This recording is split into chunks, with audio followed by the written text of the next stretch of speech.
السلام عليكم، مرحبا بكم معايا في فيديو جديد. هنا غادي نوريكم كيفاش كنغسلو الدجاج وكنحيدو منو ديك الزفوريه ديالو، ما كتبقاش فيه الريحه ديال الدجاج ملي كتجبديه وكطيبيه. هنا كنشد الدجاج ديالي كنقيه مزيان من داك الريش وهادي. انا عندي هنايا فروج كنخليه بالجلده ديالو على حسب التحمر، وهنايا فروج عندي مقطع كنخليه مقطع باش كنطيبو في الطياب اليومي. كنحيد له الجلود هادو ديالو كاملين، هاد الجلود هادو دوك الخيوطه كاملين كيطلقوا الريحه ديال الزفره في الدجاج. ضروري خصك تحيديهم وتنقيه مزيان وتغسليه. نخليكم مع الطريقه.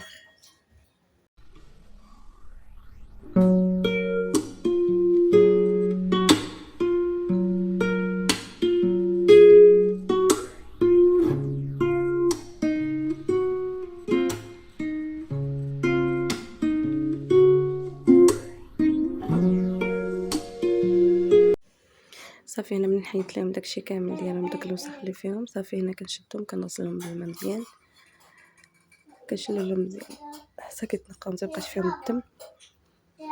انا شللت الفروج ودابا غادي نشلل داك الدجاج الاخر اللي مقطع.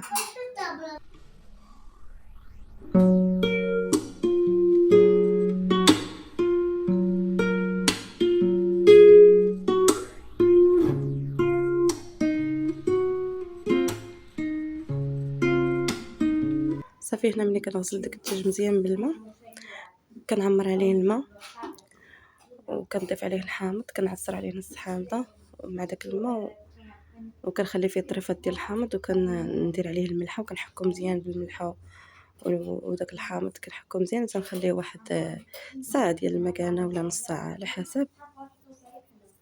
صافي وكنخليه.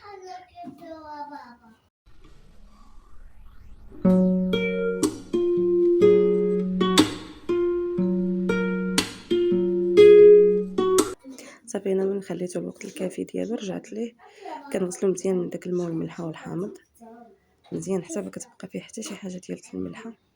شوفي كيفاش كيرجع جديد. الجلده ديالو كتولي نقيه بزاف. كنغسلو مزيان من الملحه، ما كنخلي فيه حتى شي حاجه، كتغسل مزيان مزيان مزيان.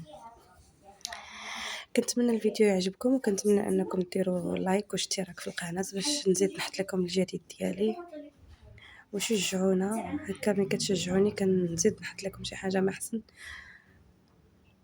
والقناه كتستمر وكيوصلكم الجديد. صافي هنايا نتوما كتشوفوا ملي غسلته مزيان حتى ما بقات فيه حتى شي حاجه. الجلده ديالو كيفاش نقيه، هادو الكبيدات والقلوبه وداكشي جمعتهم مزيان. صافي هنا كندير لهادو السلوفان وكنديرهم في الفريكو وبالصحه والراحه.